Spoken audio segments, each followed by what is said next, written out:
What's up, my loyal Etherica followers? My name is Kato, and I am your host here. I hope that you notice the rich, beautiful, complex sounding audio that is coming through to your precious ears right now.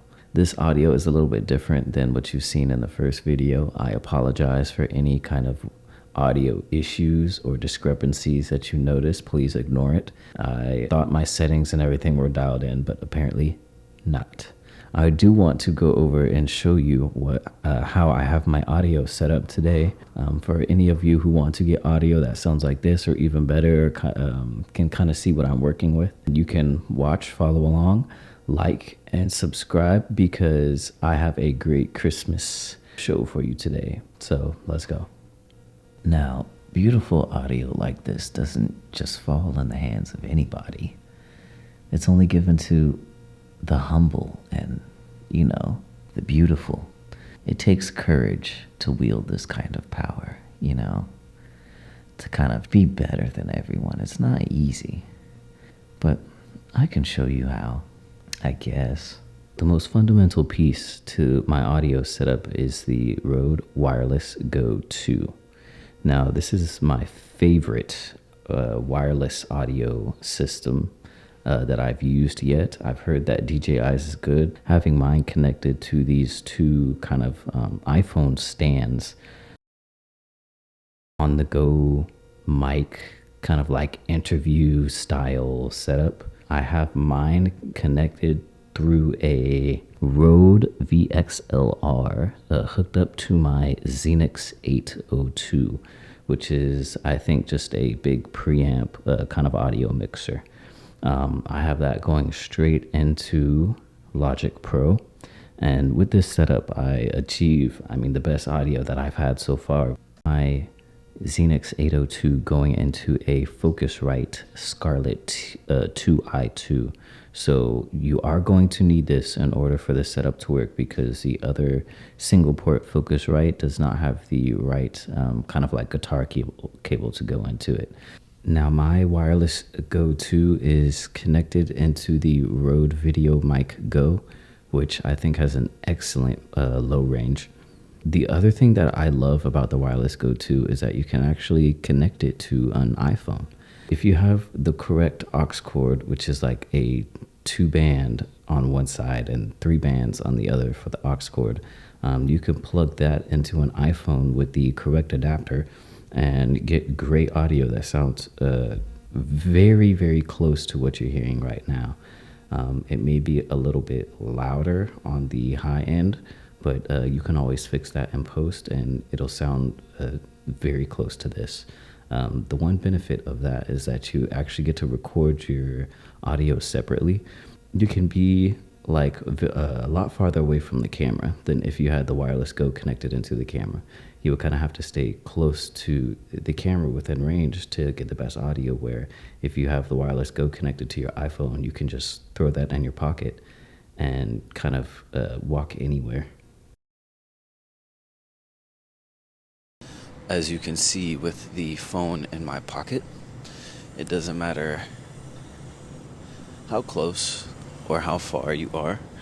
I could be out here, even go around the corner, and the audio is separate. Alright, I'm walking around trying to basically set up this shot. As you can see, you can sit here and get beautiful audio with the camera anywhere. So that's what I love about that, which I will get into more detail on that in a later video. I need to see some engagement from you guys first. That is kind of how I will summarize my audio setup and my audio situation going on here. I used to be a musician, so knowing how to set up all this stuff, I know how to make it sound the best. We will actually jump right into part 2. All right, quick bonus clip. Best Christmas movies to watch at the end of this year, even going into January. You'll love it.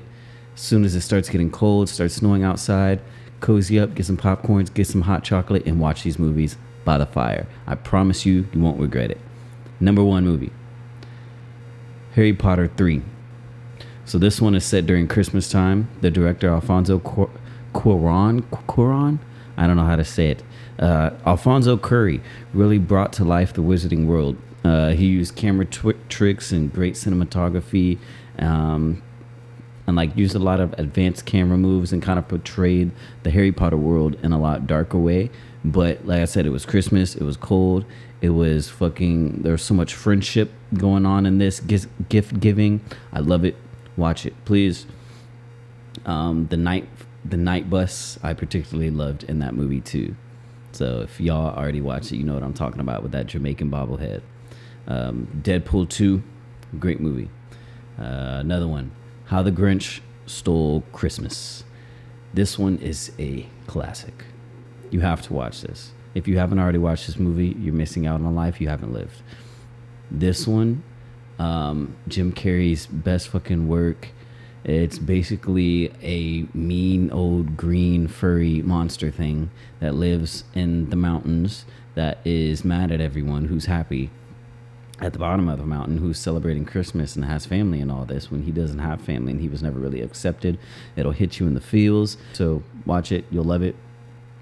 Home Alone, another classic. You have to see it. During this time, it may make some people feel sad if they can't see family or like they're separated from family or anything. So just keep an eye out on that. If you're already going through some shit at the end of this year, don't watch Home Alone. That one, some extra ones, The Night Before Christmas, Elf for sure, Will Ferrell. I feel like the comedy Christmas movies are always the best. I don't put Die Hard in this just because an action Christmas movie is it's not what we need at this time. We got action movies throughout the whole year. We want something wholesome, you know.